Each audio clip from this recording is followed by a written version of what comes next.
Did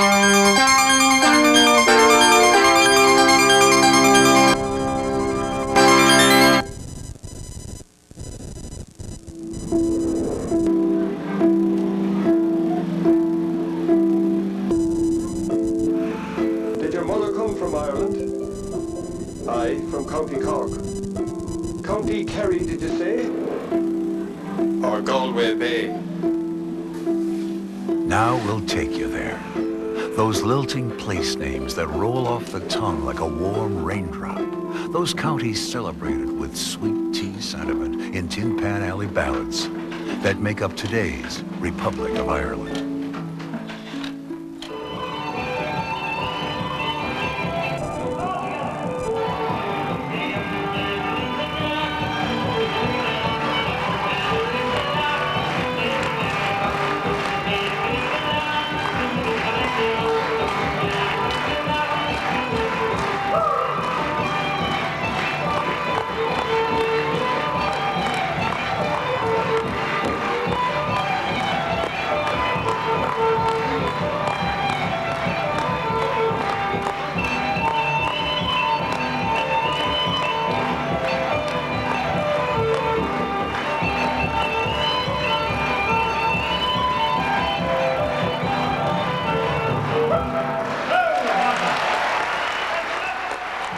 Seeing it on a map, this island looks as though it might be breaking away from the British Isles to make it on its own in the rough, grey Atlantic. The high kingdoms of Ulster, Leinster, Munster, and Connacht, Erin and Gaelic, and to us, the Republic of Ireland, taking up 80% of the island. Not very big, 150 miles across and 315 miles from top to bottom, supporting 3.5 million souls. Kate Mila Fortune go here. Welcome to Ireland. The fabled ring of Kerry. Cork, site of the Blarney Stone, which pilgrims suffer backache and vertigo to kiss. Wexford, ancestral home of John F. Kennedy. Gaelic Galway. And the bleak Isles of Arran. Wild Connemara. Sligo, in the breath of poets. Donegal, the Atlantic lapping at its doorstep. And fair Dublin town, the friendliest capital on earth. The golf lovers' Ireland. And especially the horse lovers' Ireland. The poets' Ireland. For this is a land of poets and wordsmiths, where eloquence is more highly regarded than affluence. So that we try to feed a habit for everything, until the ego puppets, the militaries, mirror our own warring face. Too little peace.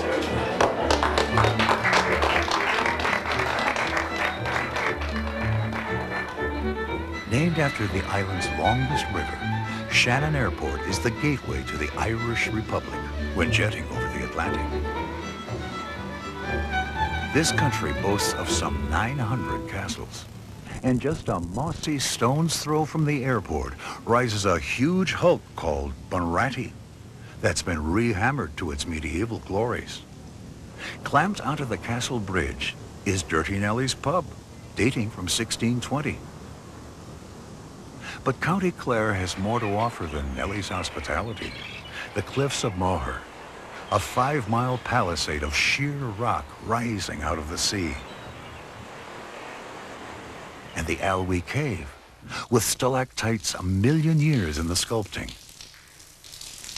The bones of hibernating bears have been found here. Bears have been extinct in Ireland for more than 1,000 years. 15 miles to the west of the airport stand the walls of Limerick. Limerick is the 4th largest city in the Republic, and a familiar name to anyone who ever made a witty verse in English.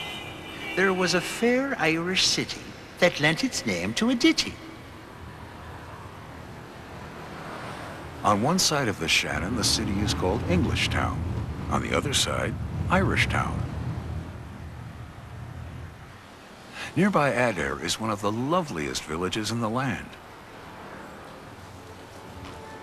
This forceful piece of sculpture is of Daniel O'Connell, and it stands on a street in Limerick that's been named after him. O'Connell is memorialized throughout the Republic as the Liberator. But liberator of whom? Who then are these irrepressible people who populate the Republic? What dazzling concoction of wizardry and whiskey and the wee folk bubbled up as the Irish race?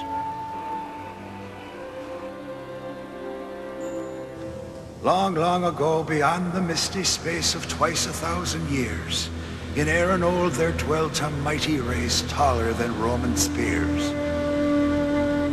Sure, and there were leprechauns and bog spirits more than 5,000 years ago, when Bronze Age men buried their dead here at Newgrange in County Meath. Then the Celts, fierce but canny, invaded from Central Europe and took over the island. They were fighters, the Celts, and splendid horsemen. Here on the hill of Tara, also in County Meath, their high kings held every third year great assemblies. For 2,000 years, Tara was Ireland's political powerhouse and most sacred pagan shrine. Now came another conqueror, but of a different sort. Patrick was born in Roman Britain and had been shunted to Ireland as a slave when he was only 16. He somehow got away. In the year 432, he returned as a missionary armed with the cross and the word. Here on the Hill of Slane, he lit a paschal fire and proclaimed his mission to the pagan Irish. The Rock of Cashel in County Tipperary had been a place of worship going back to the Gaelic beginnings. Kings were crowned here. Here Patrick baptized the High King of Munster and the royal family. And it was on Cashel that Patrick likened the Trinity to the three leaves of a shamrock. The new faith brush-fired over the land. Monasteries arose, great depositories of Greco-Roman and Christian learning. Irish monks, the most scholarly in Christendom, fanned out over Europe. More invaders. In AD 795, Norsemen swooped down on Ireland in their long, dragon-prowed ships. Their minds were on booty, not books. They ravaged the monks, the monasteries, and the pretty colleens. Their raiding bled on for 2 centuries. But the Vikings weren't all fire and broadsword. They settled down to become traders and founded the cities of Dublin, Wexford, Cork, and Limerick. Strongbow the Norman was the island's next conqueror in 1171. The following year, King Henry II of England staked out Ireland with Norman castles. So began the entrenchment of English rule. Eerie. A moonscape, perhaps? No, it isn't the pocked surface of the moon. It's the Burren in County Clare. As bleak and forbidding as the somber history that it calls to mind. In the 1600s, the Catholic majority of Ireland revolted against their English masters. With 20,000 troops, Oliver Cromwell vowed to drive the rebels to hell or Connacht. By 1652, he'd massacred a third of Ireland's Catholics. Those spared were sold into slavery in the West Indies. On his march over the Burren, the complaint was heard, "Not enough wood to hang a man, not enough water to drown him, and not enough clay to cover his corpse." Yes, the Irish prayed for a liberator. Sadly, a century passed before he emerged. Of him, we'll see more.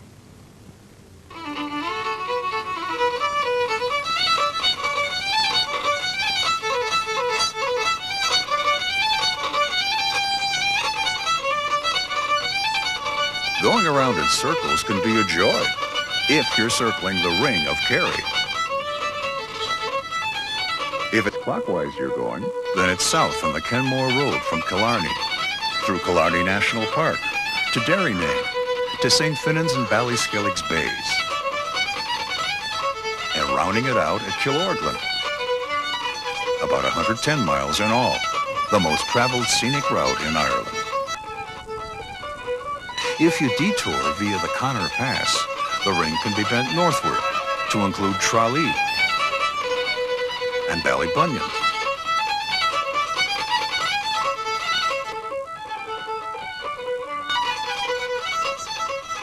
Killarney National Park, Ireland's own lake country.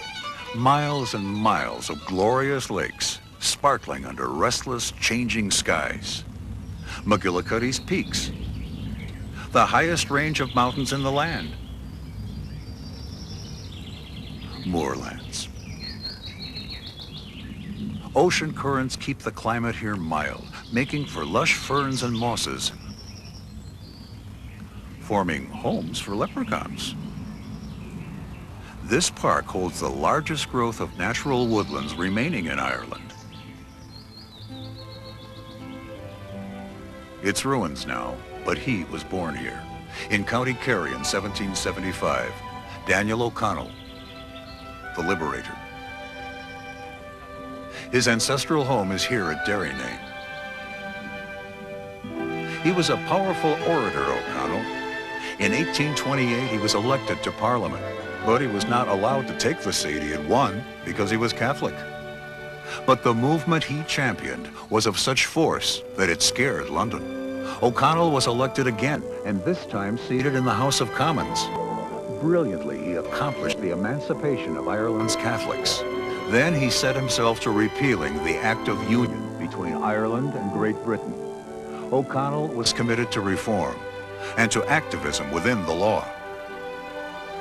But as a leader, he was dedicated to change without violence. But when he died in 1847, Ireland had yet to win its full freedom from Great Britain. Rough, dramatic, the Dingle Peninsula jutting bravely into the wild Atlantic. These waters are a graveyard for ships. A recent find was the wreck of the Santa Maria de la Rosa, a ship of the Spanish Armada that foundered in Blasset Sound. Dingle itself is a fishing town, lively, with plenty of tasty seafood. Today's dinglers reside in dwellings undistinguishable from those of the rest of Ireland. But their ancient ancestors settled down in these unmortared beehive huts. They're called clachans. With tourism, there are options other than a beehive hut or a homey B&B. Some tourists see Dingle from Romany-like caravans, in imitation of a peculiar Irish breed. These young vacationers are from Sweden. They've rented a barrel-top wagon. They're adopting the lifestyle of a people once called tinkers, but who prefer to be called travelers. They're part of the landscape, the traveling people. About 20,000 of them wandering in wagons and vans. Nomads with their animals. But note, they are not gypsies. No one's really certain where they came from. No one has accounted for their language, called cant. For these people speak a language of their own. Whatever their origins, these traveling people have a rich and different culture.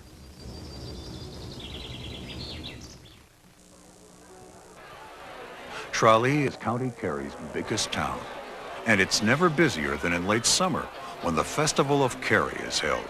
It draws from around the world. Hibernian ladies from several continents.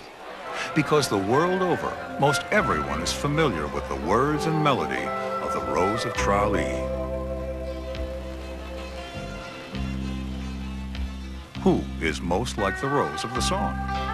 Lovely young women from all over Ireland and the world are here to prove that they are, and to match charms in a competition for the festival crown. Among the Irish counties, there's a colleen from Chicago. They're here from all over the globe, Melbourne, New South Wales, Toronto, Texas, California. It's Ireland's biggest bash.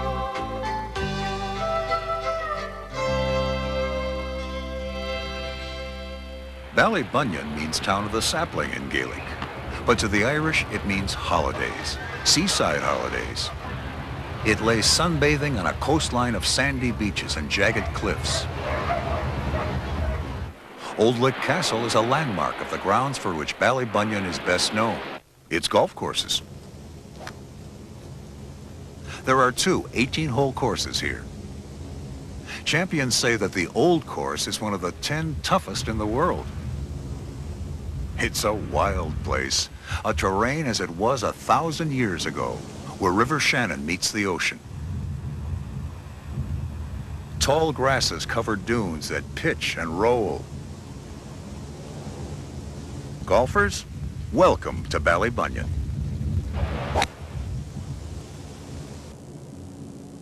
In listing the fabled counties of the Irish Republic, it's usually Cork that comes first to mind. Cork on the Celtic Sea.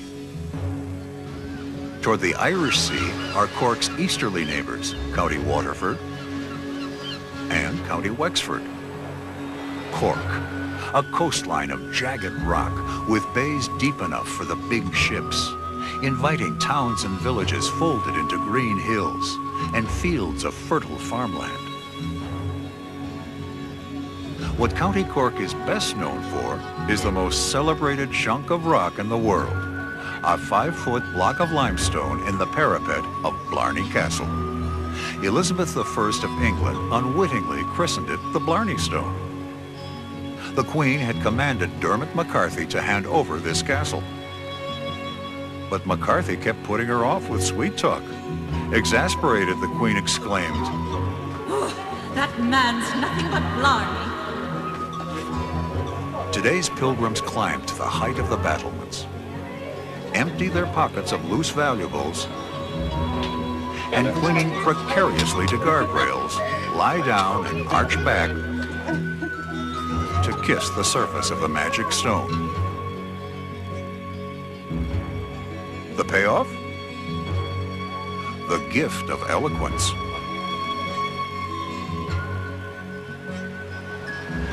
It's the second city. That's the city of Cork by the River Lee, with a continental air and a population of 140,000.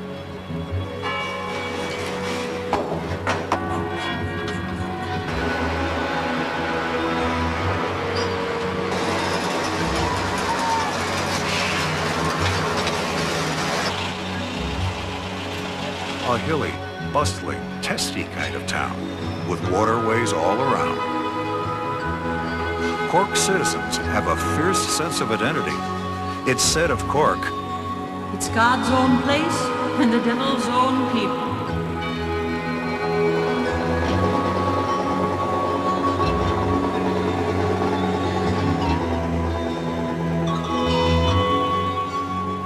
just 15 minutes from the city of Cork stands Cobh. Its harbor handles the big ships. Cobh's maritime history is notable, and often, in human terms, strangely tragic. Cobh was the Titanic's last port of call before it sailed into its tragedy. Surveying Cobh today offers no clue to the place of the potato in its history, but here the port and the potato, or one of them, are fused. After the discovery of the Americas, an edible tuber made its way from the New to the Old World. Sir Walter Raleigh returned from his Virginia expedition with potato tubers, which were planted here on the grounds of Castle Matrix, the first grown in Ireland. The Irish peasant had been dreadfully undernourished. Then the spud made its entrance into his life. Here was a nutritious staple that could be grown in abundance on small plots of land. Plain folk and the potato. The peasant's daily diet improved. 6 pounds of potatoes and a pint of milk. The population increased. Gratefully, they might have prayed, "Give us this day our daily potatoes." potatoes were life. Then it struck in 1845. A blight. The potato crop failed, and failed, and failed, and failed again. A great hunger fell over Ireland. Unable to pay the rents to their London landlords, Irish underdogs were driven off the land. The hungry ate grass. They died of starvation and dysentery. They died crawling in the streets, screaming for food. Of a population of 8.5 million, 1 million starved to death.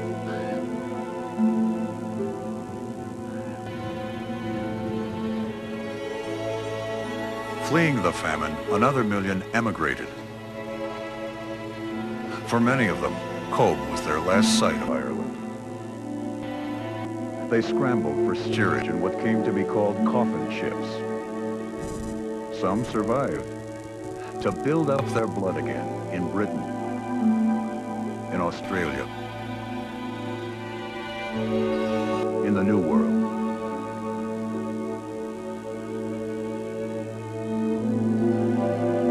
Emigrant ships calling at Cobh continued in the 20th century, into the years of World War I. Of the busiest of those crowded liners was the Lusitania. Then, in 1915, while steaming past Kinsale after embarking from Cobh,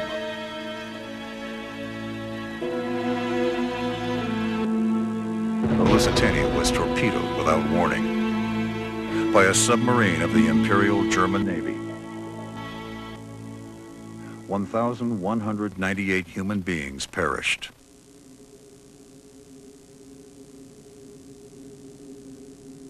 Several hundred of the victims were buried in the cemetery of the 12th century church of St. Multos.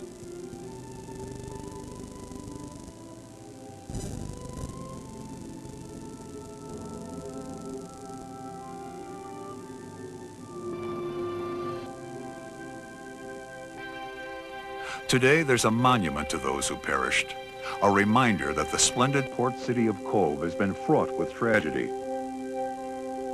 But it's also been a port of hope. From the degrading hunger, from the coffin ships and the stifling steerage emerged the survivors. They peopled the burgeoning cities of North America, New York, Chicago, Boston. At first, they just managed to survive. In time, they prevailed. Dunganstown, County Wexford, Republic of Ireland. In 1848, a lad named Kennedy left this homestead, a thatched cottage at the time, to try his luck in America. In 1963, Kennedy's great-grandson made a pilgrimage to his ancestral home. So now my wife and I prepare for a new administration and for a new baby. Thank you. The Irish loved U.S. President John Fitzgerald Kennedy. They felt that he was one of their own. In his name, they've created a living memorial, the John F. Kennedy Arboretum, 8 miles from New Ross in the southeast corner of Ireland. Here grow trees and shrubs and plants in abundance, many donated from around the world. In a larger sense, this forest commemorates the great fulfillment after the Great Hunger.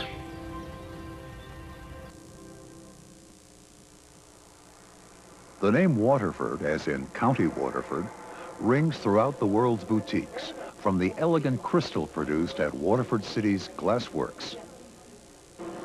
It's the largest glass factory in the world. 3,000 visitors a week watch as the ingredients are mixed,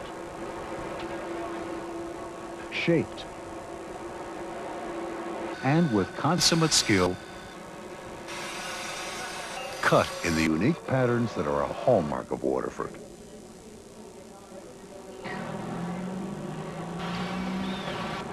Where swans patrol them, The waters of Loch Corrib are calm.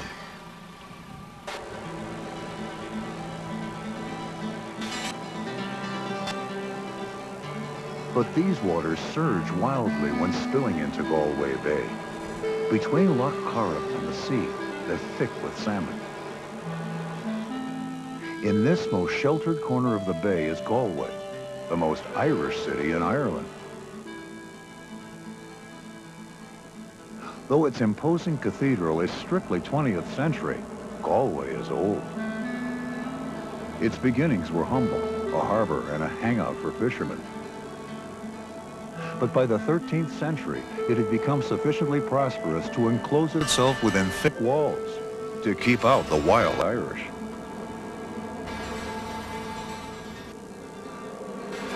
Then as now, Galway bustled. Trade, Market Street, Shop Street, Buttermilk Lane. Once swaggering Spaniards strutted up and down these streets because the Sou'Westerlies brought ships here from the ports of Spain.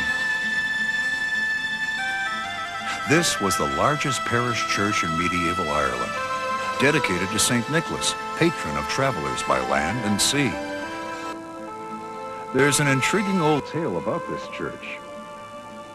Christopher Columbus docked in Galway Harbor and prayed in this church before embarking westward in the Santa Maria. Given Galway's place on sea routes, the tale isn't as far-fetched as it may seem. Today, Lynch Castle is a bank, but during the city's heyday, it was a splendiferous mansion occupied by the Lynches, one of 14 powerful families or tribes that ruled Galway. Indeed, it was known as the city of the tribes in those days. Bank or castle? It's one of the finest old townhouses in Ireland.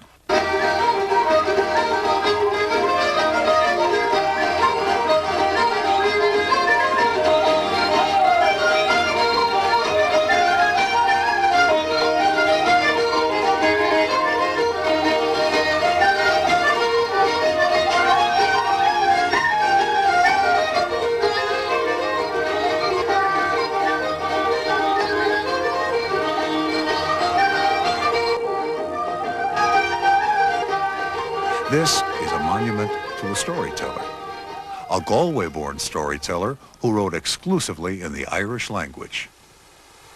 Pádraig O'Conora. Oh, there were those who raised an eyebrow when a monument was erected. Old Paddy was never in one place very long. As a matter of fact, he was a bit of a hobo, with a weakness for the bottle. But his writings are much loved. Like O'Conora, Galway is, and lives, a folktale.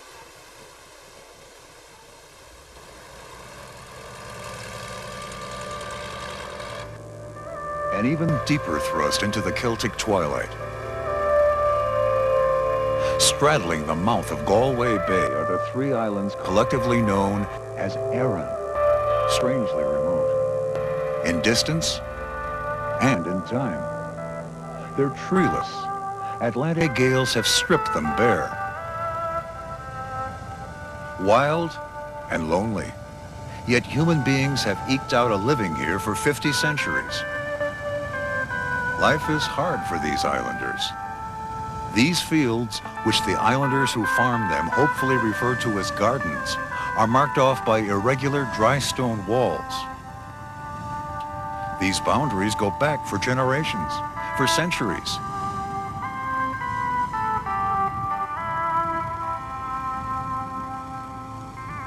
Here, human communities, little worlds unto themselves, subsist on potatoes, milk, and fish, and there are wildflowers.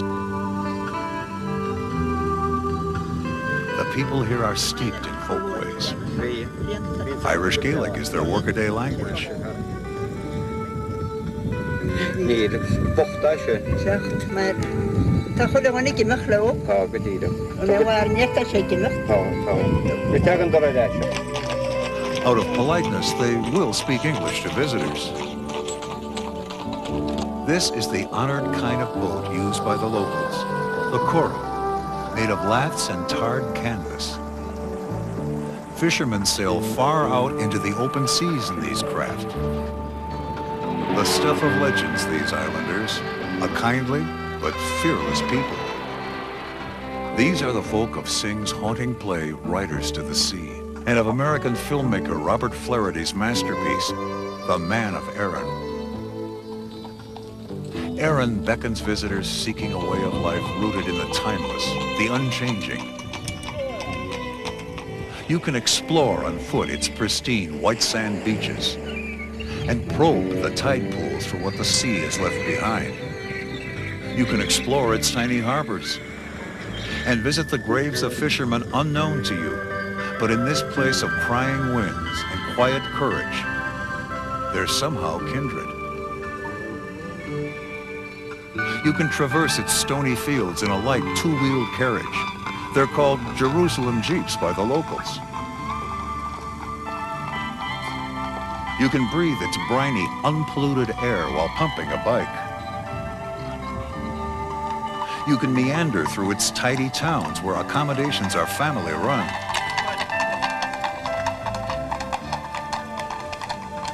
You can browse through its shops for heavy sweaters or white sheep's wool, traditional Erin knitwear. Women of Erin used to knit these sweaters in family patterns and aid in identifying the bodies of fishermen who had drowned. This is the westernmost point of the islands. The next landfall is New York City. Though battered by the sea, Erin, on the outmost rim of Western Europe, remains untouched by the turbulence of the times we live in. Living on the island is like living in no place on earth. It's the only place to be. Connemara. A name that rolls off the tongue like honey. It's the name given to the western part of County Galway, stretching from Lough Corrib to the Atlantic. Landmark mountains brooding over it are the 12 Bens. It's a haunted land. Moors. Hidden lakes seeming to stretch into infinity. Lonely heaths, boglands, meandering streams, cataracts, bays as deep as the profound timelessness of Connemara itself, seas of waving grass.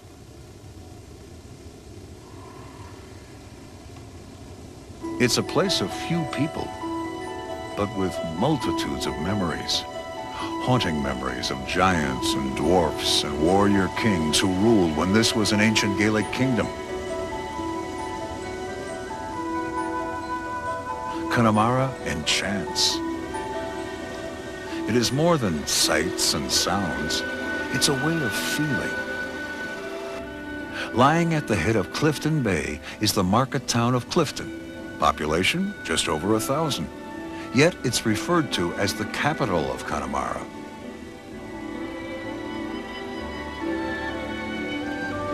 This place marks an event. On this bog, just south of Clifton, 2 daring pilots crash-landed their biplane on a flight that took off from St. John's in Newfoundland. There were William Alcock and Arthur Whitten Brown. That was on the 15th of June, 1919, the first transatlantic flight, before Lindbergh. It is fitting that it is in Connemara that those primal rhythms rising from the depths of the Irish soul are being served.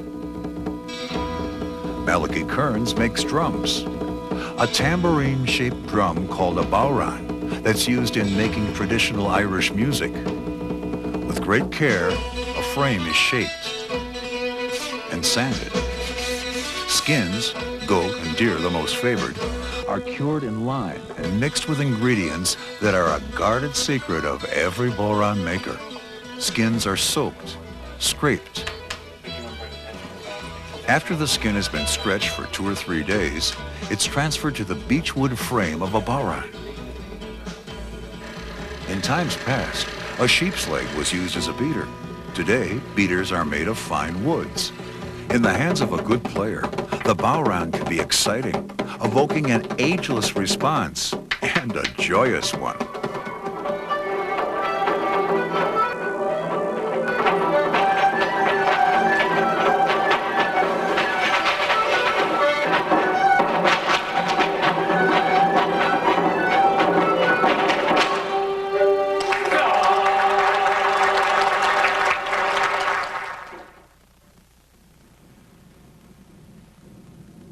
The region languors into summer.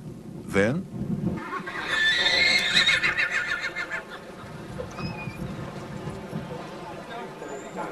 on the third Thursday in August, it bursts into high spirits with the Connemara Pony Show. Connemara is famous for its ponies. Some of these ponies seem as wild as the landscape. Legend has it that they're descended from Andalusian horses carried on board ships of the Spanish Armada. Horses that swam to the safety of these shores when their ships were sunk from under them. The Irish love horses. A good, fast horse and a rider with pluck are sport. And a social occasion as well. At any one time in Ireland, there are about 6,000 horses in training, some 28 race courses, and over 1 million fans a year.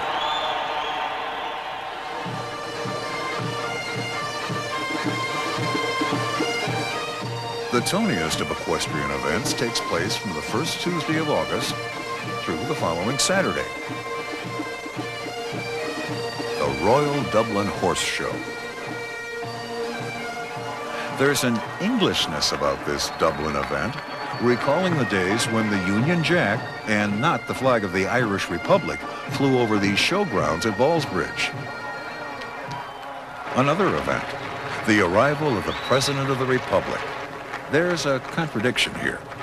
The Irish fought long and hard against British kings and queens to become a republic and elect a president as its head.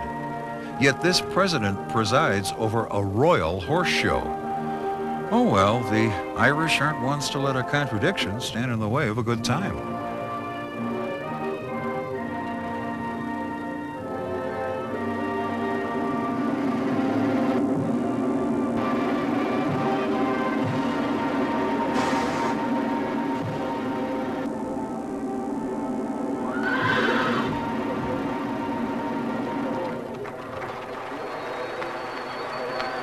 Perhaps even more than by the strains of their national anthem, today's Irish are united by the sound of a horse's hooves striking lightning from the earth.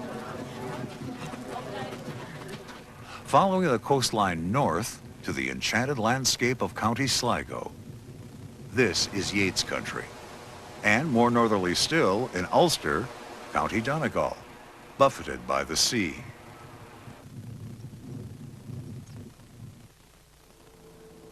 Haunting is the word for County Sligo.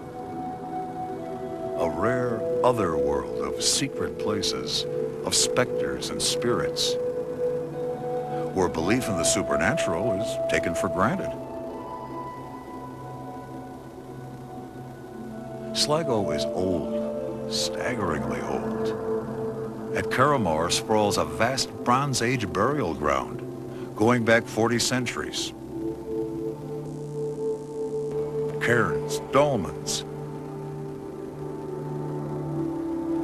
It was in Sligo that Nobel Prize-winning poet William Butler Yeats spent his summers as a youth. Here his imagination caught fire.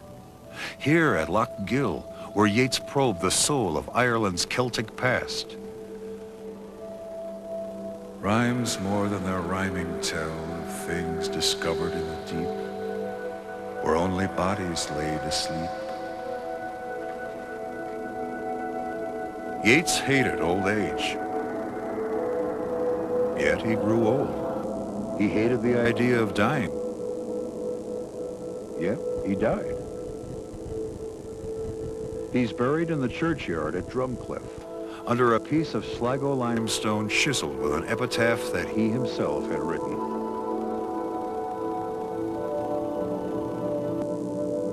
Cast a cold eye on life, on death. Horsemen, pass by.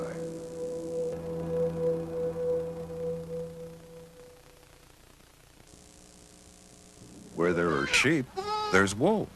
And Donegal is one of the best places in Ireland to buy tweeds.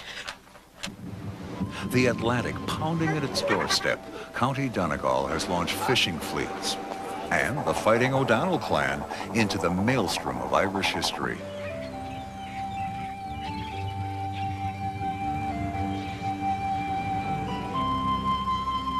Respect for the sea is profound. Independence, fierce. Irish is spoken here. More people speak the Irish language in Donegal than in any other county in the Republic. But the Donegal dialect has much in common with the Gaelic spoken in the Scottish Highlands. Indeed, Donegal has strong ties with Scotland. In Christian times, it came to be known as the Blessed Well, but Doon Well is pagan. Pilgrims wind bits of clothing and personal effects onto nearby bushes, masking the foliage with frippery. Then they circle Doon Well ritualistically. The belief in the curative powers of the well's waters goes deeper than the well itself, down to the Druids of Donegal.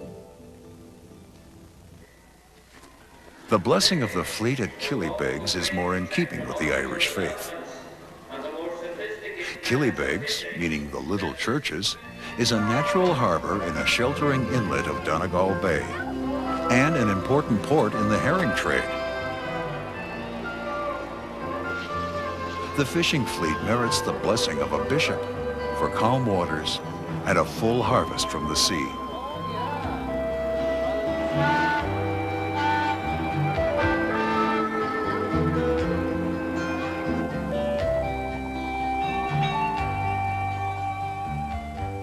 Eastern Ireland, facing the Irish Sea, abounds in sights just an hour or so from the capital. But the dearest sight is Dublin itself, full of churches, pubs, and pluck. 73 miles southwest of Dublin is a jewel on the banks of the River Nore. Kilkenny was once the capital of the Irish Confederation. Though its population stands at only 10,000, Little Kilkenny insists on being regarded as a full-grown city. City or town, it's a treasure of medieval haunts. Dublin's neighboring county Wicklow is graced by the refinements, the tastes and fancies of another age. Power's Court. This is one of the last great formal gardens of the old world.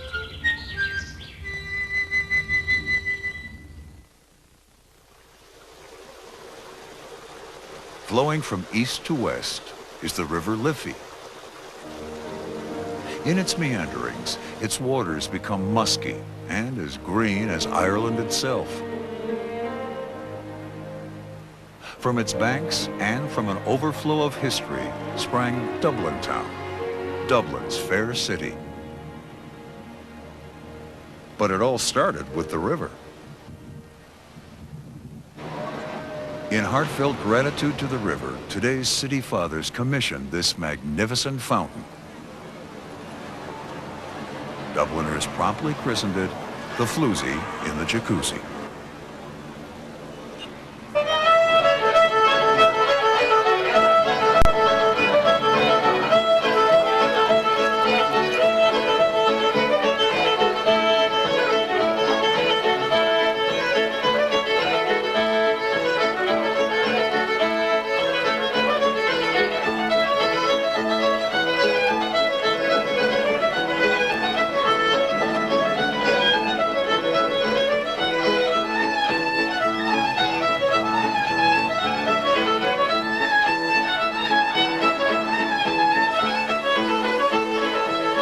population? A tad under 1 million, including suburbs. Seat of Dublin County, province of Leinster. True, it's been a capital only since 1921, but it's the one capital Ireland's ever had. And it's the most hospitable bustle bug on earth. Bridges link the city's north to south. This arching cast iron footpath's called the halfpenny, recalling the time when a halfpenny was charged for a crossing. Centuries ago, 9th to be exact, there was no city here. Then Vikings invaded and built a stronghold at a place called Dark Pool, Duv Linn in Gaelic. The name stuck. The town the Vikings built, which had been buried for centuries, stood between Christchurch and the river. During the 1970s, it was excavated. Remains of houses, walls. It was though an engulfed town surfaced before our eyes. Shields, axe heads, combs, bowls and spoons, coins, and locks, masks. As well as being marauders, Vikings were merchants.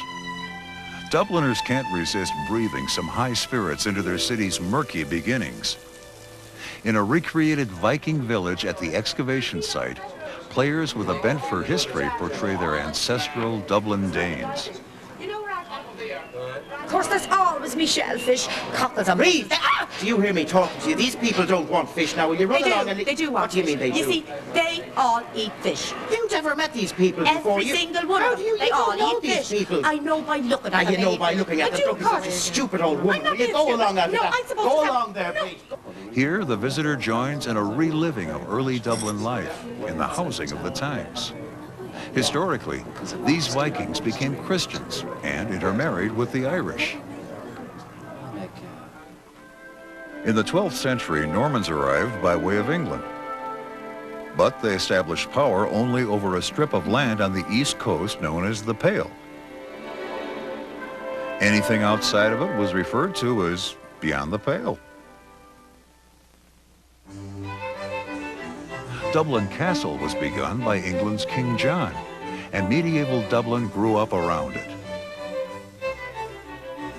Starting with the reign of the First Elizabeth, it was England's foothold in the territorial conquest of the Irish island. As seen today, Dublin Castle wears architectural add-ons of 18th century elegance. The 18th century saw Dublin's golden age.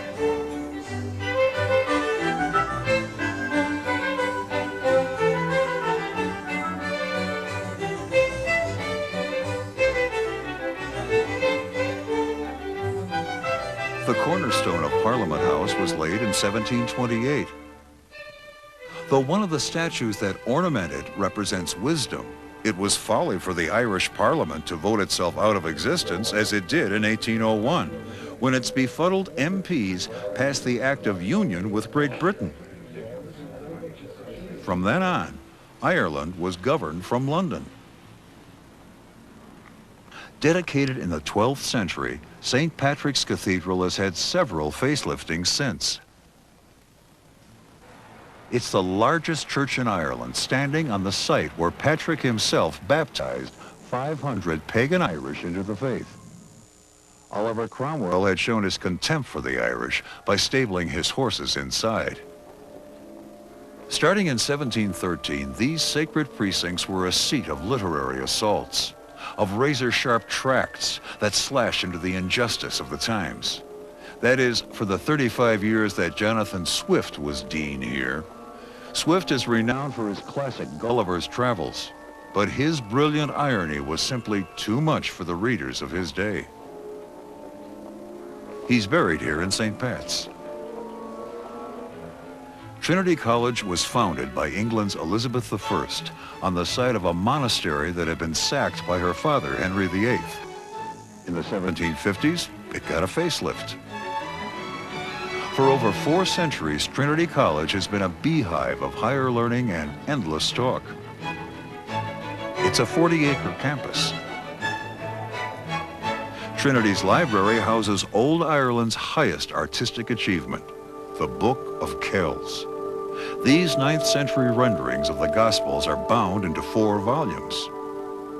Each day, with loving care, another page of dazzling beauty is turned for the visitor to behold.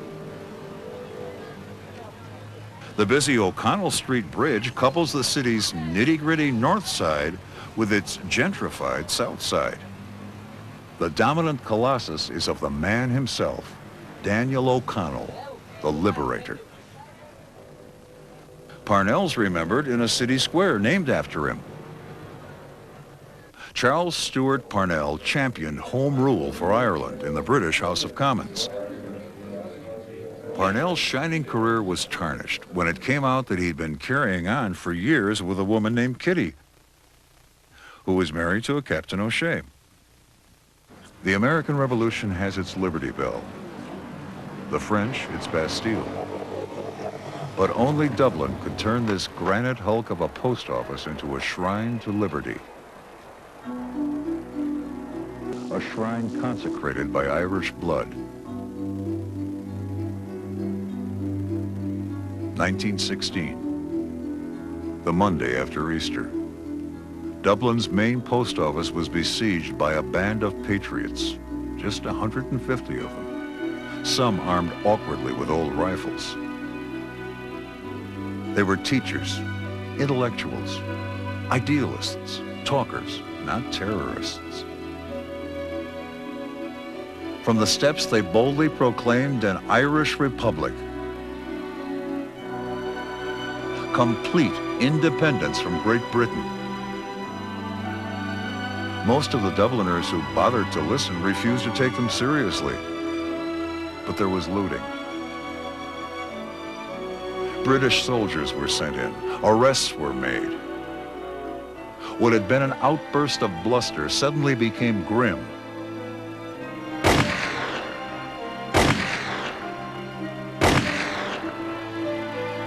On the 3rd day of May, leader Pádraig Pearse and 2 others were shot by a British firing squad.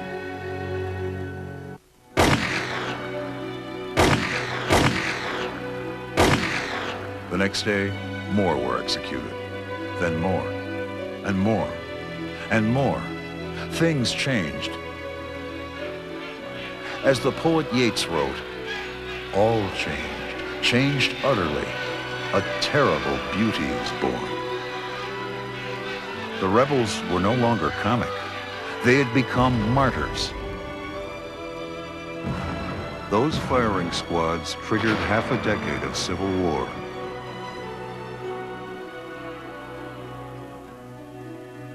Then, on December 5, 1921, 800 years of Englishmen trying to impose royal rule on their Irish neighbors came to a halt. At last, Ireland was free. This scarred old building is still in use as a post office. Fashionable Dublin still basks in the glow of a vanished age. It's a city for strolling, a city of graceful squares and the welcoming doors of Dublin. Richly painted Georgian entrances radiating fan lights and embellished with polished brass. Some of these doorways lead to the cradles of famous and sometimes infamous writers. The poet Yeats was born at number 5 Sandymount Avenue. Notorious for his rapier wit, Oscar Wilde was born at number 21 Westland Row. Though Dublin is something more than a bat's flight from Transylvania, novelist Bram Stoker was born here. He wrote Dracula. George Bernard Shaw first learned the ABCs of the language he used so brilliantly at number 33 Sing Street. Here, on Leinster Lawn, is where Shaw played hooky as a schoolboy, the National Gallery, housing a collection of splendid works: Rembrandt, Velázquez, Goya, El Greco. The National Gallery was the place to which Bernard Shaw owed his early education, so he claimed. Shaw, whose plays had tickled audiences into a higher social consciousness, left a third of his estate to the National Gallery. That's considerable, taking into account the royalties from such works as Pygmalion, which was made into one of the biggest money-making musicals in theatrical history, My Fair Lady. There's a backdoor Dublin, too, north of the Liffey. This is the grubby Dublin of Sean O'Casey, master of the tragic comic in his plays The Plough and the Stars and Juno and the Paycock. Carrots are running, say, 2 pence for 30 pence. Brash. I hope I don't break that bloody camera. I don't know. I generally do. Lively. Do not bring him over against face wash. And buoyed with wit as colorful as its stalls of produce. The down-to-earth Dublin of the Moore Street Market. Who's got the sense of humor? We all have. We all have. We all have. Just one day at a time for us. This venerable market is manned by weathered Amazons. Crones from the Cabbage Patch, who through more decades than they dare add up have seen it all. I'm too yuppie for her. Madonna. Say Madonna. From the lush, youthful strawberry, all juice and sugar, to the dusty potato, as old and lumpy as the earth. 30 a pound and the sound tomatoes. That house painter turned word painter, Brendan Behan, knew well the Moore Street Market. Its cheek, its smells, its cadences. Behan had turned to the stage, as had so many other Irish writers before him, helping to make the Dublin theatre scene one of the most dazzling in the world. The Abbey. Out of the strivings for independence grew Ireland's national theatre. The Abbey is a shrine to the Irish flair for words, for the tragicomic. Much of the credit for the Abbey's founding goes to the remarkable Lady Augusta Gregory. She shared the theater's directorship, and she herself wrote some 40 plays. Downstairs, the Abbey feeds a sibling, the Peacock Theatre. The Peacock delves into plays in Gaelic and the experimental. So we turned into Barney Cairns. And there, sure enough, up in the corner, was the citizen, having a great confab with himself. And that bloody, mangy mongrel Gary Owen. Still, to many Dubliners, south of the Liffey is where the action is.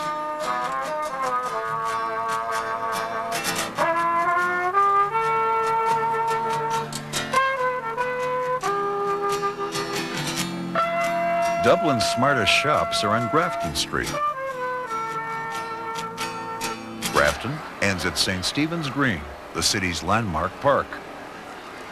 22 acres of trees, ponds, fountains, and flowers. Until 1663, this was an open common.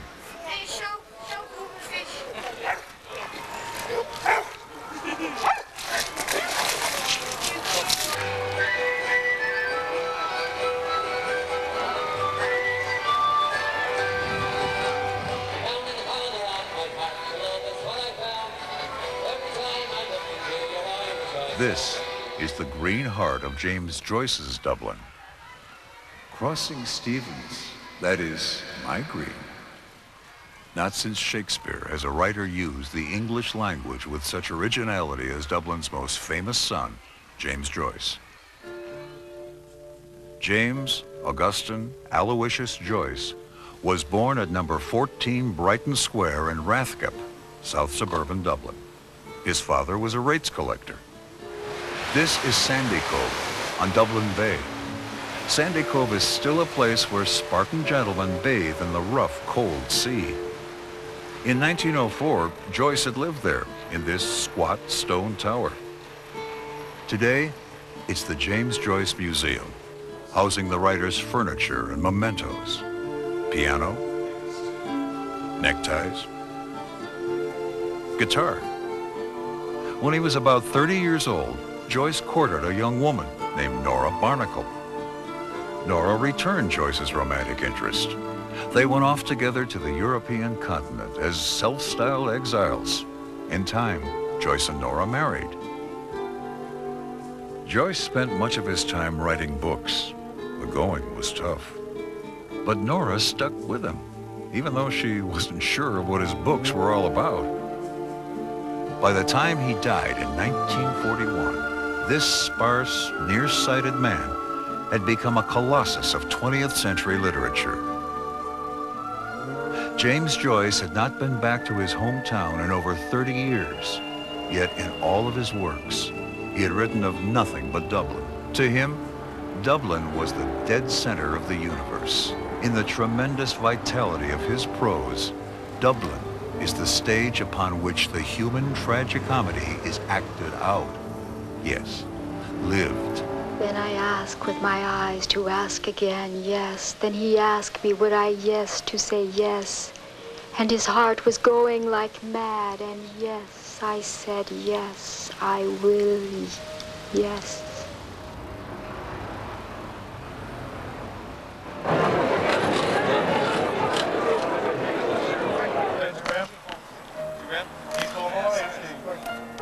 We sometimes forget that English is not the native language of the Irish people.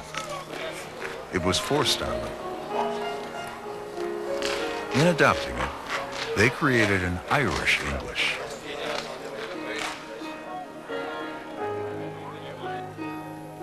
A rich froth of wit and whimsy tops the conversational flow.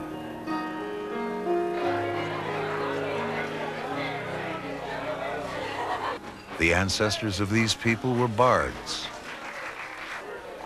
poets, storytellers. Today, a storyteller in a pub strikes the same note. Waver by as the evening poises with a blackbird on its table of hay. Just that.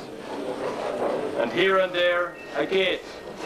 There are 10,500 of these pubs in the country, one for every 350 citizens. And there's always a grand welcome. Here, the gab is as heady as the Guinness. The pub crowd becomes family, and the pub itself a celebration of Ireland. But dear Ireland is more than the bravado of her talk, or a love for dogs.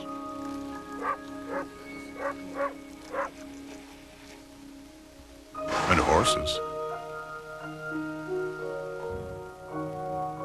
More than her haunting history, her wild seas, the emerald facets of her landscapes,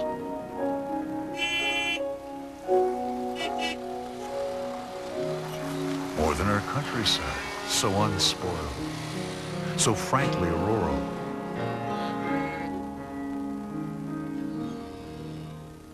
More than that secret scripture of the poor, the Irish language.